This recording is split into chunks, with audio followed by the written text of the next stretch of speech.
नमस्कार दादा, तुम्ही नमस्कार. भोसरीकडून अर्ज दाखल केला, काय भावना आहे सांगा? मी बोशे गटातून अर्ज दाखल केला. याचं कारण काय माहिती आहे का? माझं नाव ज्ञानेश्वर कराडे उर्फ माऊली. मी आज तिथं गेले 10 वर्ष झालं राजकारणामध्ये उतरलोय. मी सरपंचाची निवडणूक लढवली. माझं चिन्ह होतं हेल्मेट. मी अपेक्षा होतो, पण आत्ताची माझी उमेदवारी आहे तर ओबीसी बहुजन आघाडी, म्हणजे आमच्या बोशे गटामध्ये ओबीसीची संख्या जास्त आहे. धनगर असेल, परत असं लोणारी समाज असेल, आमचा लिंगायत असेल, वाणी असेल, साळी माळी कोळी, मातंग समाज असेल, जयभीम समाज असेल, त्यांच्यासाठी अजून म्हणजे त्यांच्या रानामाळामध्ये अजून शेतीसाठी माल बाहेर करण्यासाठी पाणंद रस्ते झालेलं नव्हतं. काय पाणंद रस्ते नाही, परत पाण्याची सुविधा नाही, परत तुम्हाला सांगतो राजकीय कुठले वारसा नाही तिकडं. कशात काय सगळं त्या भागामध्ये समाज आमचा 36 गावामध्ये ती गावं येतात बोशे गटामध्ये. 36 गावामधली गाव आहेत, म्हणजे दुष्काळ पट्टा म्हणून ओळखला जातो. तर त्या गावातलं माझं लोणार गाव आहे. मी लोणार गावामध्ये असताना सरपंच लढवले आणि त्याच्यानंतर आता झडपी निवडणूक लढवतोय. झडपी निवडणूक लढवण्याचं कारण काय माहित आहे का? अजून आमच्यापर्यंत कुठली लाईट पोहोचलेली नाही. आम्ही रानामाळात राहतोय, अजून तिथे कुठला रस्ता आलेला नाहीये. बरोबर आहे का?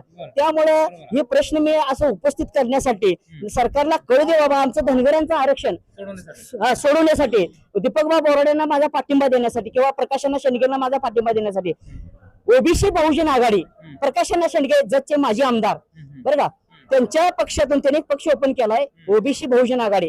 ओबीसी संख्या आपल्या महाराष्ट्रामध्ये भरपूर जास्त आहे.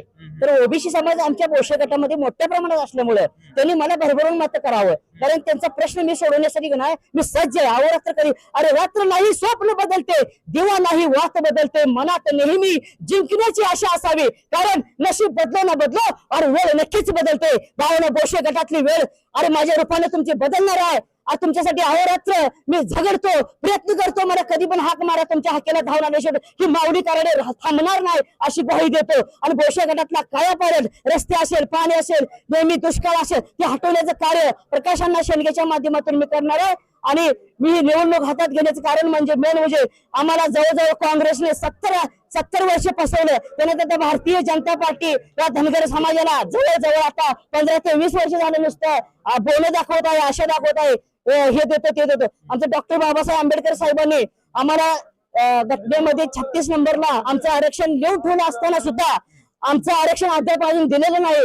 तर आमच्या समाजातली काही करते धनगर समाजाचे, बरोबर आहे, त्यांचा लालच आहेत की पडळकर साहेबांचं सुद्धा मी बोलतो. पडळकर साहेबांनी काय केलं माहित आहे का? त्यांनी आरक्षणाचा मुद्दा पुढे केला आणि ते भारतीय जनता पार्टीशी जुडले गेले, पण त्यांना सुद्धा फसवणूक प्रयत्न केलेला आहे. तसं न करता आता मी दीपकभाऊ बोराडेला आमचा पूर्ण पाठिंबा आहे. दीपकभाऊ बोराडे हा बोशे गटामध्ये येणार आहेत आणि आमच्या धनगर समाजाचं आरक्षण असेल, अजून दुसरं कोणाचं असेल तर आम्ही त्याचं मिळवून देण्याचं कार्य करणार आहे. म्हणून ही बोशे गटाची निवडणूक मी हातामध्ये घेतलेली आहे. धन्यवाद.